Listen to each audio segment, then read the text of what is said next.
बेटा हम पढ़ रहे थे साकेत, मैथिली शरण गुप्त की कृति साकेत, जो कि राम कथा पर आधारित है। पर इस कृति का उद्देश्य राम कथा बताना नहीं है आपको। इस कृति का मुख्य उद्देश्य है समाज के हित में, आधुनिक युग में हम कैसे अपने काम कर सकें, और उसकी प्रेरणा हमको रामचरित्र से या रामचरितमानस में जो वर्णित अन्य पात्र हैं उनसे कैसे मिले।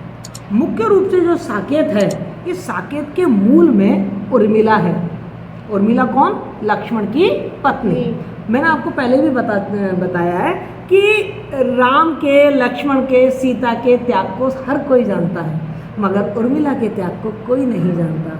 उर्मिला ने भी तो विरह भोगा है, क्योंकि उसका पति भी अपने भाई और भाभी की सेवा के लिए वन में जा चुका है। तो लक्ष्मण की तारीफ सब जगह हुई, पर उर्मिला ने इतना भोगा उसकी। तो मैथिली शरण गुप्त ने अपने साहित्य रचना का एक उद्देश्य बना लिया था कि मैं जो हमारे साहित्य में, भारतीय साहित्य में, भारतीय संस्कृति की जो नारी उपेक्षित रही हैं या जिन्हें थोड़ा सा गलत तरीके से चित्रित किया गया है, उनकी मनोवैज्ञानिक भावना की उपेक्षा करके, उन उपेक्षिता नारियों को महत्व दूंगा और उनकी गरिमा का महिमा मंडित करूंगा। ये उनका उद्देश्य था। तो जो साकेत है, साकेत में उर्मिला मूल में, और विशेषतः हमारे कोर्स में जो नवम सर्ग है उसमें तो उर्मिला का जो वियोग है, उर्मिला की जो विरह व्यथा है, उसको बताया गया है। क्योंकि देखो 14 साल का वनवास है, हर ऋतु आई है और हर ऋतु गई है। उर्मिला उस हर ऋतु को, हर ऋतु जो उसकी परिस्थितियां हैं या आसपास की जो परिस्थितियां, उन सबको देख रही है। वो उन परिस्थितियों का उस पर क्या प्रभाव पड़ रहा है, और जो चारों तरफ का वातावरण है, प्रकृति है, उसको वो कैसे ले रही है। तो उर्मिला को क्या दिखता है पूरी प्रकृति में, उस प्रकृति के कण कण में, इस ब्रह्मांड सृष्टि, इस पृथ्वी के कण कण में लक्ष्मण ही दिखाई देते हैं।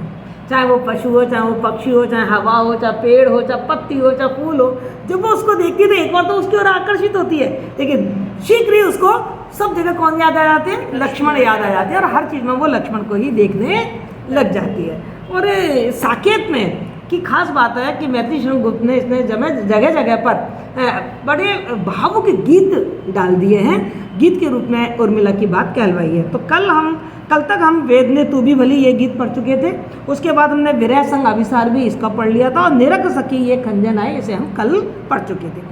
आज हम पढ़ेंगे बहुत प्यारा सा गीत है कि दीपक संग शलभ भी जला न सकी, जीत सत्व से तम को, क्या देखना दिखाना, क्या करना है प्रकाश का हमको, दोनों ओर प्रेम पलता है, सखी पतंग भी जलता है, हाँ दीपक भी जलता है। तो इसकी गहरी भावना को समझने की कोशिश करना। पहले हम इसके सौंदर्य को पीने के लिए, इसके सौंदर्य का रसास्वादन करने के लिए पूरे गीत को पूरा पढ़ते हैं, मजा आएगा आपको। कि दीपक संग शलभ भी, बस इतना सा बता देती हूँ, शलभ कहते हैं पतंगा, जो दीपक के चारों तरफ आपने देखी ना छोटे, हाँ उनको पतंगा कहते हैं। तो प्रेम क्या कहते हैं, हमारे साहित्य में जो दीपक और पतंगे का प्रेम है वो बड़ा प्रसिद्ध है ना। तो दीपक संग शलभ भी जला न सकी, जीत सत से तम को, क्या देखना दिखाना, क्या करना है प्रकाश का हमको, दोनों ओर प्रेम पलता है, सखी पतंग भी जलता है और दीपक भी जलता है। शीश हिलाकर दीपक कहता, शीश हिलाकर दीप लौ हिलती है उसकी। तो देखो कवि की कल्पना देखिए, शीश हिलाकर, जैसे वो अपना सिर हिलाकर, शीश हिलाकर दीपक कहता, बंधु वृथा तू क्यों जलता, पर पतंग पढ़कर ही रहता, कितनी विवलता है, दोनों ओर प्रेम पलता है। बचकर हाय पतंग करे क्या, बचकर हाय पतंग करे क्या, प्रणय छोड़कर प्राण धरे क्या, जले नहीं तो मरा करे क्या, क्या यह असफलता है, दोनों ओर प्रेम पलता है। कहता है पतंग मन मारे, अभी तक तो दीपक ने ऊपर कहा था, कहता है पतंग मन मारे, तुम महान मैं लघु पर प्यारे, क्या नाम मरण भी हाथ हमारे, शरण किसे चलता है, दोनों ओर प्रेम पलता है। दीपक के जलने में आली, फिर भी है जीवन की लाली, किंतु पतंग भाग्य लिपि काली, किसका वश चलता है, दोनों ओर प्रेम पलता है।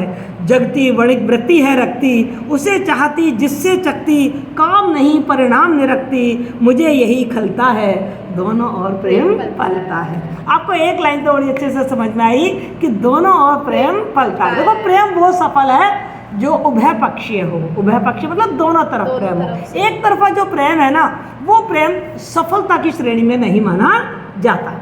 तो प्रेम दोनों ओर पलता है। शायद आपको इसका भाव व्यंजित हो गया होगा कि उर्मिला ही लक्ष्मण को प्रेम नहीं करती है, लक्ष्मण भी उर्मिला को प्रेम करते हैं। इससे पहले वाले जो गीत है, इस गीत में हमने देखा है इस गीत में हमने ये देखा था कि खंजन पक्षी आ गए हैं चारों तरफ, कमल खिल रहे हैं, लाल लाल फूल चारों तरफ खिले हुए हैं। तो उर्मिला को ऐसा लग रहा है कि जैसे लक्ष्मण को मेरी याद आ गई है, और लक्ष्मण ने अयोध्या की तरफ देखकर मुस्कुराए हैं और उनको मेरी याद आई है। और चूंकि उन्होंने अपने आँख इधर फेरे हैं तो उनकी आँख ही खंजन पक्षी बनकर यहाँ आ गए हैं। उनका चेहरा इधर आया तो उनके होठ ही लाल लाल फूलों के रूप में खिल गए हैं। क्योंकि आज लक्ष्मण अयोध्या की देख के मुस्कुराए हैं तो यहाँ अयोध्या के तालाबों में कमल खिल गए हैं, चारों तरफ सरसता आ गई है, क्योंकि वो मुझे आज याद कर रहे हैं। तो इस वाले गीत के बाद जब हम इसको पढ़ते हैं तो बिल्कुल क्लियर हो जाता है कि उर्मिला का जो प्रेम है वो एक पक्षीय प्रेम नहीं है। लक्ष्मण कर्तव्य के बंधन में तो बंधे हुए हैं, पर वो उर्मिला से बहुत प्रेम करते हैं, और इस बात को उर्मिला समझ रही है कि दोनों और प्रेम पलता है। अब क्या है कि उर्मिला दीपक को जलता हुआ देख रही है। दीपक जल रहा है और दीपक की चारों तरफ जैसे अपन समझते हैं कि वो जो पतंगे होते हैं, जो कि कीड़े होते हैं, अपने आजकल उनको कीड़ा बोल देते हैं, पहले उनको शलभ या पतंगा बोलते थे, वो चारों तरफ वो दीपक की तरफ चारों तरफ हो जाते हैं। आज के समय में तो हम ये भी देखते हैं कि दीपक हमें दिखता ही नहीं है इतना, और लाइट जल रही होती है तो भी आपने देखा होगा लाइट के चारों तरफ फोन के फ्लैश पे भी उड़ते हैं। हाँ, उड़ते हैं, जहाँ रोशनी दिखती है वहीं वो पतंगा आ जाता है। तो वो जो दीपक का और जो पतंगे का प्रेम है उसको एक तरीके से साहित्य ने अमर कर दिया, एक उपाधि दी, एक दृष्टांत दिया, एक उदाहरण दिया कि प्रेम हो उभयलिंगी तो ऐसा हो। दीपक इधर जलता है, पतंगा उसके अंदर अपने प्राण न्यौछावर कर देता है। आपने देखा होगा कि वो जबरदस्ती बल्ब पे या दीपक के लौ पे चला जाता है तो जल के मर जाता है ना। तो इसको उन्होंने प्रेम के रूप में चित्रित किया है कि दीपक संग शलभ भी, दीपक के साथ पतंगा भी जला न सकी जीत सत्व से तम को, लेकिन ये अंधकार को जीत नहीं पाया है। यद्यपि दीपक और शलभ दोनों जल रहे हैं, लेकिन ये जो हमारे जीत सत्व से तम को, लेकिन ये जो तम है, जो चारों तरफ जो अंधकार है, वो जो सत्व है, सत्व का जो प्रकाश है वो चारों तरफ फैला हुआ है। क्या देखना दिखाना, क्या करना है प्रकाश का हमको। देखो दीपक जल रहा है और दीपक जल को हमको रोशनी दे रहा है।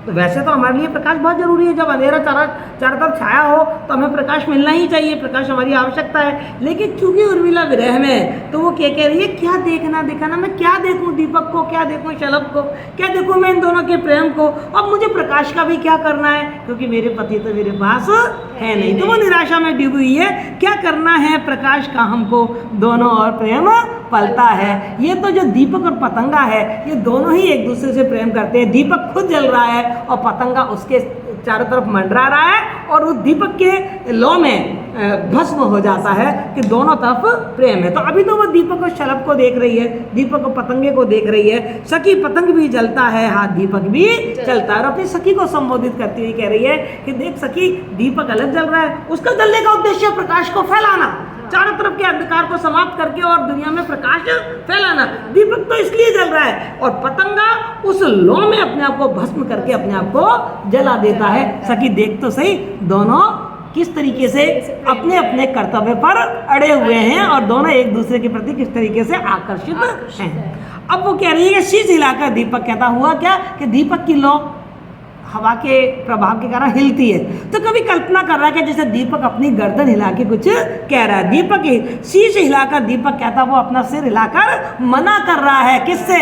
शलभ से मना कर रहा है कि बंधु व्रताही तू क्यों देता, हे भाई तू क्यों जबरदस्ती मेरे साथ जल रहा है, मेरा तो काम है जलना, अंधकार को मिटा के प्रकाश फैलाना, ये मेरा काम है, पर तू क्यों मेरे साथ जल रहा है। पर पतंग पढ़कर ही रहता, पर पतंगा उसकी बात नहीं मानता और वो उस लौ में अपने आप को भस्म कर ही देता है। कितनी विवलता है, क्या व्याकुलता है पतंगे की, प्रेम की व्याकुलता देखो। दीपक जलना नहीं छोड़ता और पतंगा उसके अंदर भस्म होने से अपने आप को नहीं रोक पाता। क्या व्याकुलता है प्रेम की, क्या मतलब उत्कृष्टता है, कितनी भावुकता है इस प्रेम में। सखी दोनों और प्रेम पलता है। क्लियर? ये सारा दृश्य कौन देख रही है?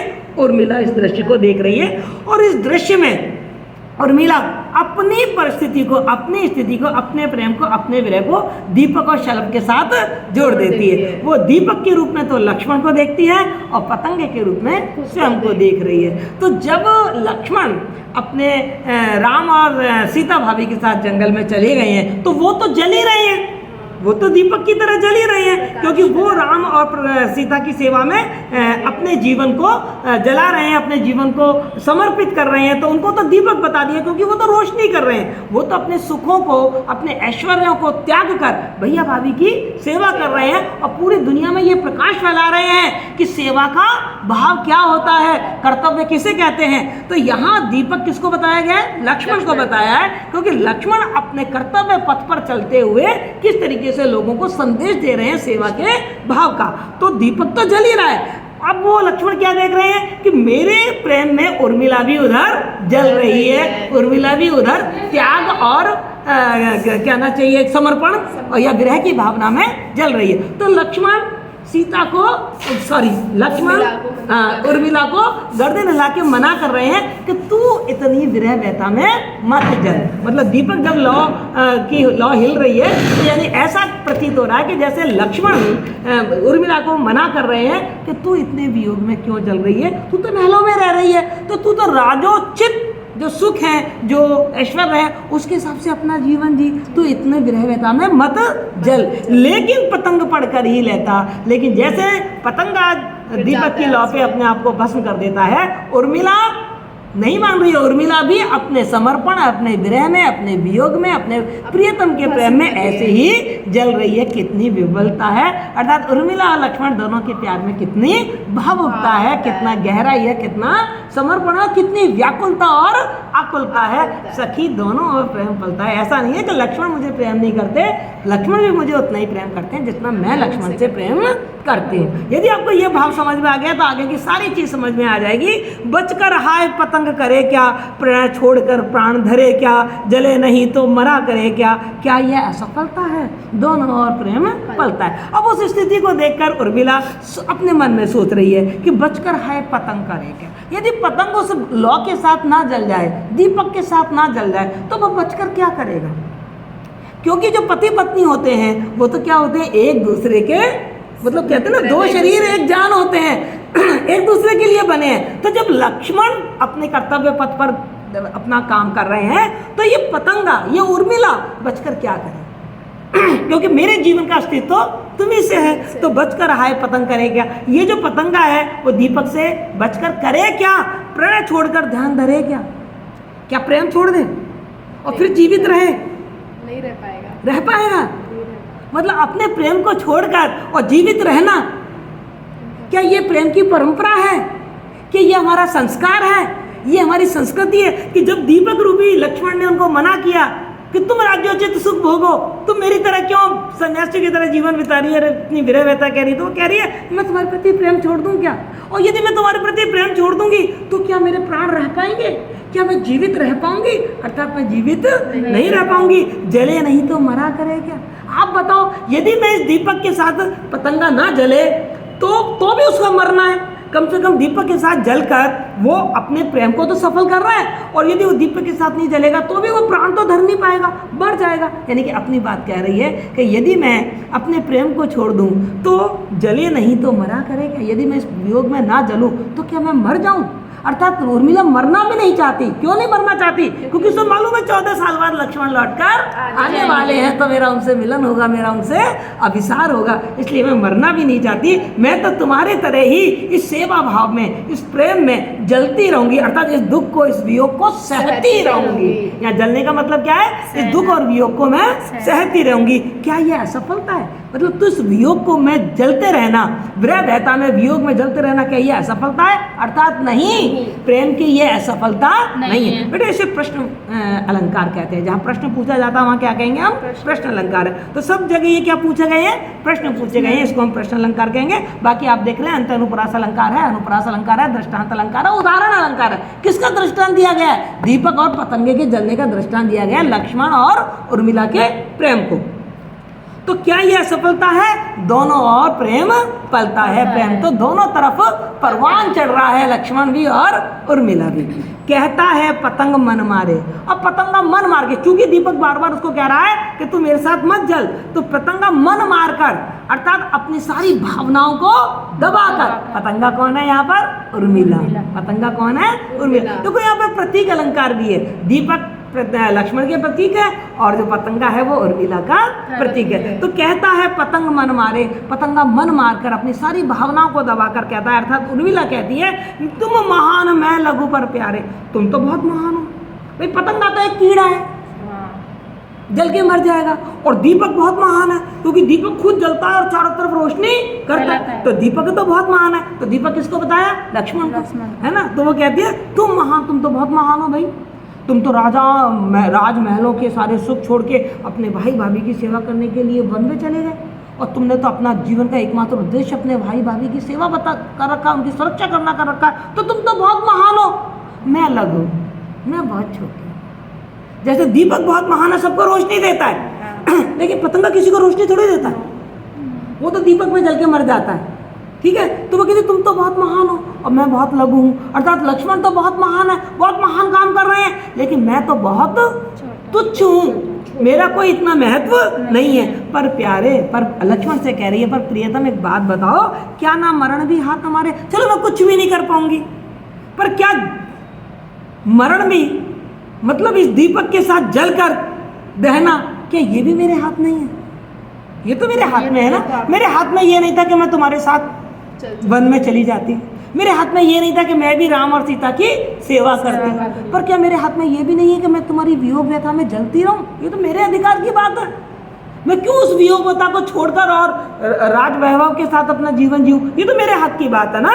शरण किसे छलता है, मैं तो तुम्हारे इसी शरण में हूँ, प्रेम की शरण में हूँ। और जो व्यक्ति प्रेम से किसी की शरण में आ जाता है वो किसी के साथ धोखा नहीं करता। तो मैं पतंगा इस दीपक की शरण में आ गई हूँ, अर्थात मैं उर्मिला लक्ष्मण की शरण में आ गई हूँ। और मुझे मालूम है कि शरण किसी को धोखा नहीं देता, क्योंकि दोनों और प्रेम पलता है। मुझे मालूम है कि शरण देने वाला भी मुझे प्रेम करता है, और मैं शरणार्थी हूँ, मैं भी उन्हें प्रेम करती हूँ। दीपक के जलने में आली फिर भी है जीवन की लाली, कि तू पतंग भाग्य लिपि काली, किसका वश चलता है दोनों और प्रेम पलता है। वो कह रहे हैं, मतलब एक कितना अच्छा भाव बताया उर्मिला ने कि दीपक के जलने में तो आली मतलब सखी, दीपक के जलने में आली फिर भी है जीवन की आली। अरे दीपक जलता है तो उसका तो कुछ शुभ परिणाम होता है। क्या होता है कि दीपक जलता है, लोगों की रोशनी फैलाता है, अंधकार को खत्म कर देता है, प्रकाश फैला देता है, तो उसमें तो फिर भी जीवन की लाली है, अर्थात जीवन का की ऊर्जा है, जीवन का लालित्य है, जीवन का सौंदर्य है उसमें। दीपक जब जलता है तो दीपक तो सब लोगों को प्रकाश दे रहा है, तो उसके जलना तो सार्थक है। तो लक्ष्मण भी यदि त्याग कर रहे हैं, लक्ष्मण भी यदि राजभवन को छोड़कर और भैया भाभी की सेवा में वन में चले गए हैं, तो ये तो उनके जीवन का सौंदर्य है, ये तो उनके जीवन को त्यागना बना देगा, ये तो उनके जीवन को और ज्यादा महान बना देगा। पर पतंगे के भाग्य में क्या लिखा है? पतंगे को थोड़ी त्याग और उसके त्याग का महत्व कोई थोड़ी समझ रहा है। उसके भाग्य में तो काली माली की हुई है, अर्थात वो जलकर मर जाएगा। तो उर्मिला के भाग्य की लिपि कैसी है? काली है, अर्थात उसके जीवन में तो निराशा ही निराशा भरी हुई है। किसका बस चलता? पर ठीक है भाई, सबका अपना अपना भाग्य। जीवन तो दीपक जलकर प्रकाश फैला रहा है, और पतंगा जलकर भी दुर्भाग्य से समाप्त हो जाता है। उसका कोई त्याग कोई समझ ही नहीं पाता, उसके बलिदान का कोई महत्व है नहीं। पर ठीक है, सब अपना अपना अपना भाग्य है। किसी को यश मिलता है और किसी को यश नहीं मिलता। तो यहाँ निर्मला को यश नहीं मिल रहा है, वो कह रही है ये मेरे भाग्य की लिपि है, ये मेरी किस्मत है कि मेरी किस्मत में यश प्राप्ति नहीं है। इस पर किसका वश चलता है? जो किस्मत में लिख गया है वही मिलता है। पर प्रेम तो दोनों और पलता है। जगती वणिक वृत्ति है रखती, उसे चाहती जिसे चखती, काम नहीं परिणाम निकलती, मुझे यही खलता है दोनों और प्रेम पलता है। अब यहाँ उर्मिला एक चीज देख रही है, दुनिया की एक स्वार्थी प्रवृत्ति को देख रही है। वो देख रही है कि ये दुनिया, ये संसार कितना स्वार्थी है।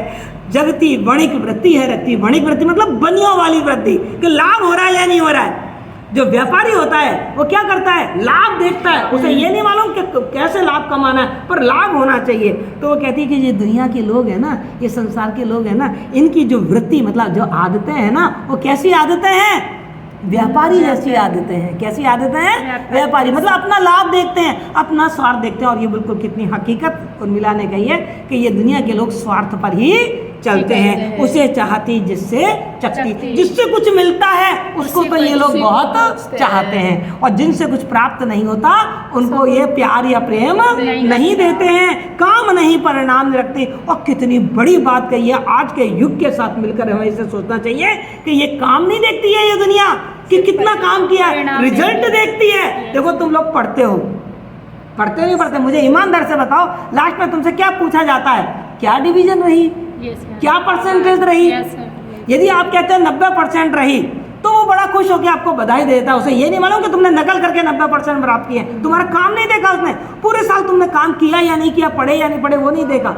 और यदि तुम कहते हो 40% आए हैं, 50% आए हैं, तो बुरा सा मुंह बना लेते हैं। उन्होंने ये नहीं देखा कि अरे भैया पूरे साल तुम्हारे घर में तुम्हारे दादाजी की डेथ हो गई थी, तुम्हारी दादी बीमार हो गई थी, तुम्हारे पापा की नौकरी छूट गई थी, मम्मी इधर उधर बर्तन साफ करके तुम्हारी फीस भर रही थी, तुम खुद मम्मी के साथ मिलकर कुछ ना कुछ काम कर रही थी, तुम्हें इतना पढ़ने का समय ही नहीं मिल रहा था कि तुम पढ़ पाते, तो तुम 40% ले आए, वो भी बहुत है। पर दुनिया ने तुम्हारे वो पूरे काम को नहीं देखा, परिणाम देखा कि तुम्हारा परिणाम क्या है। ये हकीकत है या नहीं है? मतलब आप ये देखो, सदियों पहले भी दुनिया ऐसी ही थी और आज भी दुनिया ऐसी है। बेटा मैं आप लोगों से यही कहूंगी, कुछ तो लोग कहेंगे, लोगों का काम है कहना। तुम अपने कर्तव्य पे डटे रहो, लोग क्या कह रहे हैं उसका तुम्हारे काम पर प्रभाव नहीं पड़ना चाहिए, और परिणामों से भी निराश मत हो। आप ये देखिए, आपने अपनी परिस्थितियों के अनुकूल पूरी ईमानदारी के साथ मेहनत की है, अपने कर्तव्य को निभाया है, फिर परिणाम कुछ भी रहे, यदि काम अच्छा किया है आपने, मंजिल में वो कशिश नहीं होती जो रास्तों में होती है। मंजिल पर तो क्या जाकर हम 2 घंटे 4 घंटे बाद भूल जाते हैं, लेकिन रास्तों में जो मजा आता है ना चलने में, तुम 3rd ईयर करके जब रिजल्ट आएगा ना तो उसे 2-4 घंटे या 1-2 महीने रैलिश करोगे, लेकिन ये 3 साल की जो तुम्हारी यात्रा है ना, इस यात्रा को तुम, इस आनंद को तुम कभी नहीं भूलोगे, मिस करोगे। तो जगती वणिक व्रति है रखती, उसे चाहती जिससे चखती, काम नहीं परिणाम नहीं रखती, मुझे यही खलता है। उर्मिला कह रही है मुझे दुनिया की ये आदत पसंद नहीं है, मुझे ये आदत बहुत बुरी लगती है, क्योंकि ये लोग उसकी तो तारीफ करते हैं, उसको तो अपना लेते हैं, जिनसे कुछ स्वार्थ प्राप्त करना होता है और जिनसे उन्हें कुछ प्राप्त नहीं होता उनको ये तिरस्कृत कर देते हैं, उनको ये उपेक्षित कर देते हैं। मुझे यही बात बहुत बुरी लगती है, पर दोनों और प्रेम पलता है। मजा आया आपको? तो पूरा, थैंक यू।